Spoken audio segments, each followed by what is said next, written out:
سال کے طلبہ ایک چھوٹی سی بات ہے، میاں صاحبزادے یہاں آئیے، میاں صاحبزادے یہاں آئیے۔ وہ اللہ جس کے ہاتھ میں بادشاہی ہے، بڑی برکت والا ہے اور وہ ہر چیز پر قادر ہے۔ تو اس وقت آپ نے ایک آواز سنی، یہ آواز بچپن سے سنتے ہوئے آئے۔ شاید آپ اپنے والد صاحب سے پتہ کریں گے تو وہ کہیں گے ہاں بیٹا ہم نے بھی اپنی جوانی میں نا یہ آواز سنی ہے۔ یہ آواز بڑی خاص ہے کیونکہ آج بھی ہم اس آواز کو جب سنتے ہیں تو ایک سحر سا طاری ہو جاتا ہے۔ آپ ایک جگہ پہ رک جاتے ہیں اور سنتے ہیں کہ یہ آواز میں کب سے سنتا ہوا آ رہا ہوں، لیکن اس آواز کی شکل ہمیں دیکھنے کو بہت کم ملتی ہے۔ تو آج ہمارے ساتھ جو موجود ہے شمشاد علی خان صاحب، اور ہم بات کریں گے خاص طور پہ ان سے کہ آواز کیا اثر ڈالتی ہے اور یہ آواز کب سے انہوں نے کام شروع کیا اپنے کیریئر کے اندر۔ بہت شکریہ شمشاد بھائی کامیابی کا سفر جوائن کرنے کا، اور اس پروگرام کے اندر خاص طور پہ ہم نے بہت سارے لوگوں کے ساتھ کام کیا، لیکن یہ جو آپ نے آواز کا اثر چھوڑا ہے لوگوں کے اوپر، اور آج ہمارے پاس پہلی بار آئے، یہ ہماری کامیابی ہے کہ آپ نے تھوڑا سا وقت نکالا اور ساتھ میں شرکت کی۔ یہ آواز کب سے شروع ہوئی؟ آپ نے اس کیریئر کو کب جوائن کیا؟ محسن صاحب بہت شکریہ، آپ نے اس محبت سے مجھے بلوایا اور محبت کے ساتھ تعارف کیا میرا۔ گو کہ میں اس کے قابل نہیں ہوں، اتنا بڑا آدمی نہیں ہوں میں، لیکن یہ محبتیں ہیں لوگوں کی جو میں سمیٹتا ہوں۔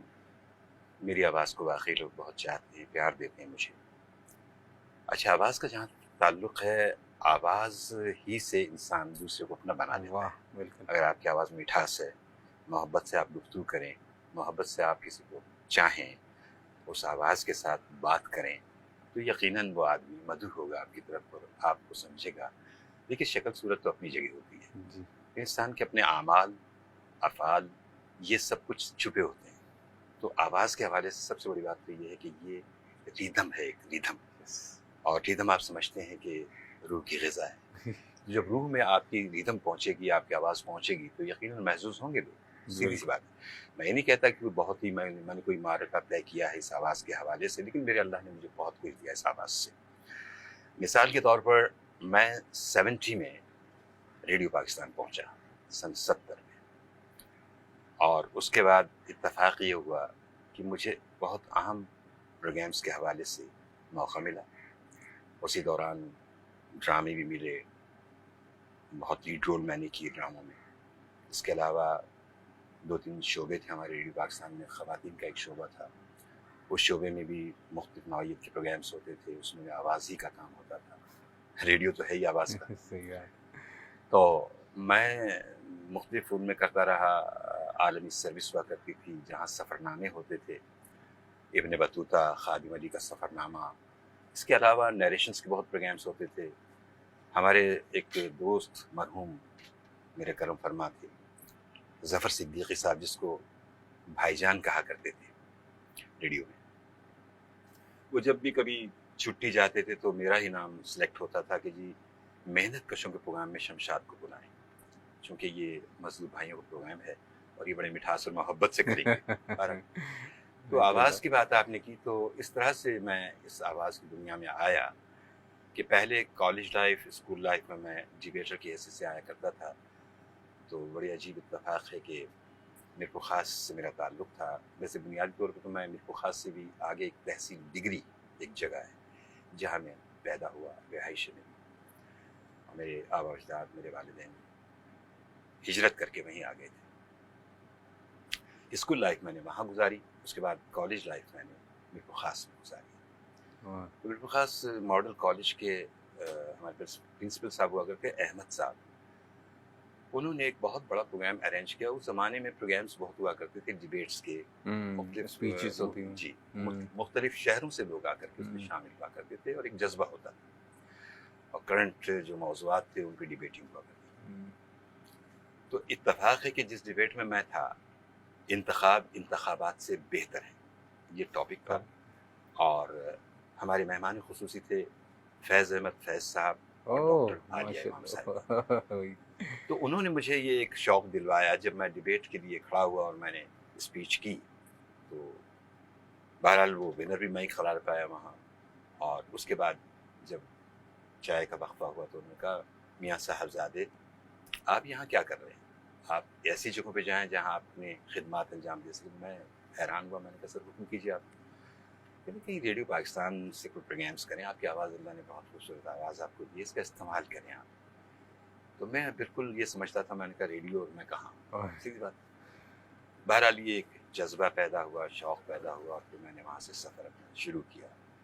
میں کوشش میں رہا کہ کوئی ایسا ذریعہ بن جائے کہ میں حیدرآباد یا کراچی منتقل ہو جاؤں, یہاں سے چلا جاؤں اور وہاں جا کے. اور اس وقت کیا عمر رہی ہوگی؟ ہارڈلی میرے خیال میں 16-17 سال کی تھی, بلکہ 16 سال کے لگ بھگ تھی. تو میٹرک کیا تھا میں نے, اس کے بعد کالج میں داخلہ کیا. یہ جذبہ کرتا رہا. اس کے بعد آتے جاتے یہاں کراچی میں نے کوشش کی. میں رک نہیں سکا کراچی میں چونکہ یہاں کوئی انتظام نہیں تھا. تو آ گیا 1-2 دن کے لیے, میں ریڈیو اسٹیشن چلا گیا, وہاں کوششیں کرتا رہا. آڈیشن کے لیے موقع نہیں ملا مجھے, کوئی واقفیت نہیں تھی, کوئی تعلقات نہیں تھے. بہرحال ایک موقع ایسا آ گیا کہ ایک اشتہار میں میں نے دیکھا کہ کچھ جابس کراچی میں آئی ہیں, تو میں نے وہ اپلائی کیا. اور اس میں مختصر یہ کہ میں پاپولیشن پلاننگ میں ملازم ہوا. جب وہاں ملازم ہوا تو ایک کرم فرما میرے تھے سید محمد صادق مرزا مدہوش, جن کا تعلق ریڈیو پاکستان سے بھی رہا, ٹیلی ویژن سے بھی رہا. وہ پبلسٹی ڈائریکٹر ہوا کرتے تھے ہمارے. انہوں نے مجھے دیکھا تو میں نے ان سے ریکویسٹ کی. میں نے کہا سر, انہوں نے اپنے پاس پوسٹ کروا دیا تھا مجھے اپنے جاب میں, اسسٹ کر رہا تھا ان کو. انہوں نے کہا میاں صاحبزادے ریڈیو پاکستان سے آپ پروگرام کریں, ہمارے پاپولیشن پلاننگ کے بھی کریں, اپنے بھی کریں. میں نے کہا سر میں کئی بار کوشش کر چکا ہوں, مجھے کوئی موقع نہیں مل سکا. تو انہوں نے کہا نہیں, میں ایک رقعہ آپ کو لکھ کے دیتا ہوں. اس زمانے کے رقعے بڑے خوبصورت انداز میں ہوا کرتے تھے. رضی اختر شوق صاحب میرے پروڈیوسر ہوا کرتے تھے ریڈیو ڈراموں. تو انہوں نے ایک رقعہ لکھا. انہوں نے مختصر یہ اس میں ڈیٹیلز کے ساتھ کہ شوق صاحب میں صاحبزادے کو آپ کے پاس بھیج رہا ہوں, اگر یہ کسی کام کے آدمی ہوں تو انہیں آپ ضرور رکھیے گا, اور نہ ہو تو کوئی مسئلہ نہیں. بڑی اچھی بات تھی. انہوں نے آڈیشن کیا, بلکہ پورا پینل ہوا کرتا تھا اس زمانے میں. انہوں نے مجھے وقت دیا کہ جی فلاں تاریخ کو آپ آئیے آڈیشن دیجیے. آڈیشن میں نے دیا تو اس میں اللہ کامیاب ہو گیا. میں پورا پینل نے اسے اپریشیٹ کیا اور کامیاب. ان دا مین ٹائم ٹیلی ویژن پہ بھی اسی طرح پہنچا تھا میں, وہاں بھی آڈیشن ہو رہے تھے, میں پہنچ گیا تھا آڈیشن میں. اب وہاں پہ ڈیٹیلز بہت لمبی ہیں, لیکن مختصراً یہ ہے کہ ایک ہی ساتھ تقریباً 1-2 مہینے کے فرق سے میں ریڈیو ٹیلی ویژن دونوں جگہ پہنچا. آڈیشن بڑے سخت ہوا کرتے اس زمانے, اب تو آڈیشن ہوتے ہی نہیں. اس طرح سے میں انٹر ہوا آواز کی دنیا میں, اور پھر مجھے بڑے مواقع ملے اس آواز کے حوالے سے. مختلف شعبوں میں نے کام کیا. میں نے ڈاکومنٹریز بے تحاشا کی, نیریشنز بہت پڑھی میں نے. ریڈیو پاکستان سے بھی, ٹیلی ویژن سے بھی, کرنٹ افیئر کے شعبے سے میں وابستہ رہا, مذہبی شعبوں سے میں وابستہ رہا, قرآن کے تراجم میں ریکارڈ کرواتا رہا. بصیرت, فرمان الہی جو ٹیلی ویژن کا ایک زمانہ تھا, تو سبھی میں میرا کنٹریبیوشن رہا. ہزاروں نہیں, لاکھوں نہیں, کروڑوں کی آپ جو ہے وہ توجہ کا مرکز رہے, اور وہ خاص طور پہ لوگ آپ کو اسی طریقے سے سنتے رہے. بالکل صحیح کہہ رہے ہیں آپ. اس کی وجہ یہ ہے کہ مجھے تو خیر میں خود تو نہیں رہا توجہ کا مرکز, لیکن میری آواز ضرور رہی. جب بھی سنا گیا, اپریشیٹ کیا گیا, دعائیں بھی ملی مجھے. بہت سارے اس میں قصے ہیں, وقت بہت مختصر ہے, ورنہ میں ڈیٹیلز پہ جانا چاہوں تو بہت اچھی اس میں جس میں مجھے دعاؤں کے حوالے سے میں بتاؤں کہ کیسے کیسے لوگوں نے مجھے دعائیں بھیجی, کیسے کیسے لوگوں نے مجھ سے دعائیں میرے لیے کی. تو یہ بہرحال بہت ایسے تندور پہ جاؤں تو کان میں لگا ہوا قرآن کا ترجمہ سنا جا رہا ہے, برابر میں آپ میں کھڑا ہوں اور بڑا انجوائے کر رہے ہیں وہ لوگ. اسی طرح کسی اسٹوڈیو میں ریکارڈنگ کر رہا ہوں تو یہ جو آتے ہیں اپنے چائے وائے لے کر کے, جو بیرے, وہ مستقل سے سنے جا رہے ہیں. تو کوئی پوچھتا ہے اس سے کہ بھائی کیا تم یہ 24 گھنٹے یار کان کو لگا رہے ہو, آپ نہیں سمجھتے اس بات کو. وہ کہتا ہے یہ میرے سامنے کی بات ہے, اسٹوڈیو میں قرآن کی ریکارڈنگ کر رہا تھا, پرائیویٹ اسٹوڈیو. کہنے لگے یہ بہت زبردست آواز ہے جو میں سنتا ہوں, اور میرے ماں باپ اس کو بہت دعائیں دیتے ہیں. پٹھان تھا وہ, پشتو. اچھا مجھے نہیں معلوم کہ کیا پوچھنا. ریکارڈسٹ ہمارے ریکارڈنگ انجینئر اس سے بات کر رہا تھا, میں بالکل اسٹوڈیو میں تھا. تو انہوں نے مجھ سے بات کی, انہوں نے کہا شمشاد صاحب پڑھیے آپ. میں نے پڑھا تو وہ ایک دم چونکا, اور چونک کر میری طرف دیکھا, اور اس نے بغیر پوچھے اسٹوڈیو کھول کے گلے لگ گیا مجھے. میں حیران ہوا, میں نے کہا کیا ہوا. زبردست. کہنے لگے جی وہ میں بس آپ کی آواز بہت اچھی لگتی ہے, ترجمہ بہت اچھا پڑھتے ہیں. خیر میں اندازہ نہیں مجھے کہ اتنی محبت مجھے آواز کے حوالے سے دی جاتی ہے، حقیقت ہے یہ، اور سب تک پہنچتے چلے گئے. بس اسی حوالے سے. ایگزیکٹلی ایسے ہی. ہمارے یہاں ایک تو ہم یہ شمشاد بھائی، بہت سارے لوگ جب آپ داخل ہوئے تو آپ کی عمر بہت کم تھی، آپ کے سامنے سینئر لوگ تھے، اور ان سینئر کے سامنے اپنی آواز کا جادو جگانا اور اپنا ایک نام بنانا، تو کون تھا جو آپ کی رہنمائی اس میں خاص طور پہ کرتا تھا اور آپ انسپائر ہوئے؟ جی میں آپ سے عرض کروں، ویسے تو سارے میرے اساتذہ میں شمار ہوتے ہیں، لیکن میں نے جو سیکھا وہ دو تین شخصیات ایسی ہیں. ایک تو رضی اختر شوق صاحب سے میں نے بہت کچھ سیکھا، اور دوسری شخصیت تھی قریش پور صاحب، جنہیں ہم مرشد بھی کہتے تھے. ان سے ہم نے بہت کچھ سیکھا، اور کبھی کبھار میں پوچھ لیا کرتا تھا. مدبر رضوی صاحب ہوا کرتے تھے، وہ میرے اساتذہ میں شمار ہوتے ہیں. میری ایک عادت رہی کہ میں جب بھی کوئی پرابلم میں آتا تھا یا میں محسوس کرتا تھا کہ یہاں میں غلطی کا اہتمام ہو سکتا ہے یا کوئی ایسی بات ہو سکتی ہے، تو میں اپنے سینئر سے بغیر کسی آر کے پوچھ لیا کرتا تھا. مجھے کوئی جھجک نہیں ہوتی تھی. واہ. دوسری بات یہ ہے کہ جب میں انٹر ہوا تو میں نے کبھی یہ فیل ہی نہیں کیا کہ میں کوئی نئے لوگوں میں آ گیا. مجھے ایسا لگا کہ میرے اپنے لوگ ہیں سارے، اور جب یہ محسوس ہوتا کہ اپنے لوگ ہیں تو ان سے پوچھنے میں کوئی قباحت نہیں ہوتی، کوئی جھجک نہیں ہوتی. تو بہرحال میری خوش قسمتی تھی کہ مجھے جتنے بھی لوگ ملے بہت محبت والے ملے، بہت پیار دینے والے ملے. آج کے دور میں نہیں ہے. اچھا، وہ محبت اور پیار آج کبھی کبھی اتفاق ہوتا ہے ہمیں کوئی ڈائریکشنز وغیرہ دینے کا، چونکہ اب ہم اس حد سے نکل کر کے دوسرے درجے پہ جا چکے ہیں، ڈائریکشن کی دنیا میں بھی آ گئے ہیں. تو ہم چاہتے ہیں کہ جو ہم نے سیکھا وہ منتقل کریں، دوسرے لوگوں تک پہنچے. تو جب ہم اپنے کسی آرٹسٹوں کو یا کسی کو بلاتے ہیں تو وہ ہمیشہ یہی کہتے ہیں کہ جو کچھ آپ بتاتے ہیں، جس انداز میں جو سکھاتے ہیں، ہمیں بہت اچھا لگتا ہے. اور آج کے لوگ آج کے دور میں ایسا نہ تو کوئی بتاتا ہے ہمیں، نہ ہی ہم سیکھ پاتے ہیں. تو میں ہمیشہ ان سے یہ کہتا ہوں محسن صاحب کہ میں نے چونکہ جس طرز سے سیکھا تھا اسی طرز کو اپنا کر کے میں آپ تک منتقل کر رہا ہوں. واہ، بہترین. حقیقت بھی ہے. تو کوشش یہ کی جاتی ہے کہ ہم جو کچھ ہے دے سکیں. اب اس میں یہ ہوتا ہے کہ ہم نصیب کی بات ہے، آج کے دور میں ایسے لوگ نہیں ہیں جو آپ کو سکھائیں یا بتائیں. وہ لوگ سیکھے ہوئے تھے، بہت ٹرینڈ لوگ تھے، اور وہ لوگ واقعی بتاتے تھے. انسٹیٹیوٹ تھے پورے دستگاہیں تھیں. وہ بالکل صحیح کہہ رہے ہیں. تہذیب، تمدن، بیٹھنا اٹھنا، آپ کی ہر چیز کے اندر ہر چیز کو ٹھیک سب کچھ آپ کو ملتا تھا ان سے. یقین کیجئے کہ اس طریقے سے سلیقے سے وہ بات سجا کے کرتے تھے کہ آدمی جی چاہے سنتے رہیں. تو بہرحال ہم تو خیر اس اسٹیج تک نہیں پہنچ سکے سوری، لیکن بہرحال اللہ کا بڑا کرم ہے محسن صاحب کے اس حوالے سے. تو جیسے آپ بڑھتے گئے جی، تو شروع میں ڈیبیٹ کرنے میں، اسپیچ کرنے میں آواز کی گہرائی اتنی نہیں پتہ ہوتی. اس کے ڈفرینٹ لیولز ہوتے ہیں، ڈفرینٹ شیڈز ہوتے ہیں. تو یہ کیسے سمجھ میں آیا، اور کیا واقعی ایسا ہے کہ ڈفرینٹ لیول اور شیڈز ہوتے ہیں آواز کے؟ واقعی ڈیبیٹ جب ہم نے شروع کی تو میں نہ ریڈیو میں تھا نہ ٹیلی ویژن میں تھا. مجھے اپنی آواز کا کوئی اندازہ نہیں تھا. لیکن مجھ پہ الزام آیا حزب اختلاف کی طرف سے، یا جو مخالفین اسپیچ کے لیے آئے، کہ صاحب اس شخص نے اپنی آواز کے زیر و بم کی بنا پر اپنے اس اصل موضوع کو پس پوچھ ڈال دیا، اور خوبصورت آواز کے حوالے سے بہت ساری باتیں کی، جیسا ڈیبیٹ میں کیا کہا جاتا ہے. خیر ہمارے سب لوگ سنتے رہے. کہیں یہ شیڈ دے رہے تھے محمد علی کا، کہیں دے رہے تھے طارق عزیز کا، کہیں کسی انداز میں، کہیں علاؤالدین بنے ہوئے تھے، بہت سارے ایکٹروں کے نام لیے.